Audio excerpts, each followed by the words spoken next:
রাতের 3/2 পার হলে আল্লাহ তাআলা সপ্তম আকাশ থেকে প্রথম আকাশে নেমে আসেন। নেমে এসে বলেন, মায়া ধনী ফাস্তাজিব লাহু, কে আমাকে ডাকে আমি তার ডাকে সাড়া দিব, বললে আমি শুনবো। মায়া শুনেনি ফাতিয়াহু, কে কি চাই, যে যা চায় আমি তাকে তাই দিয়ে দিব। আলা কুল্লি শাইইন কাদির, তিনি সর্বশক্তিমান, সবকিছু করতে পারে। কে গাড়ি বাড়ি চায়, কে জমি জায়গা চায়, কে ছেলে মেয়ে চায়, কে বিপদ থেকে বাঁচতে চায়, যে যা চায় আমি তাকে সেটাই করে দিব। মায়াস্তাগফিরনি ফাগফির লাহু, কে আমার কাছে ক্ষমা ভিক্ষা চাই আমি তাকে ক্ষমা করে দিব।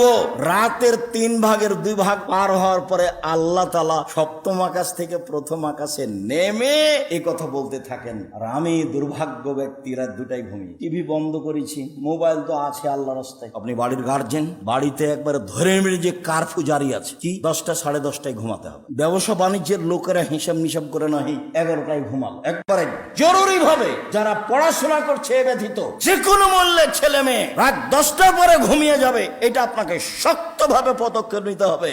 একরাহুল কালামা বাদালে সাহে, এশার সালাতের পরে আল্লাহর নবী কথা বলা ঘৃণা করতেন।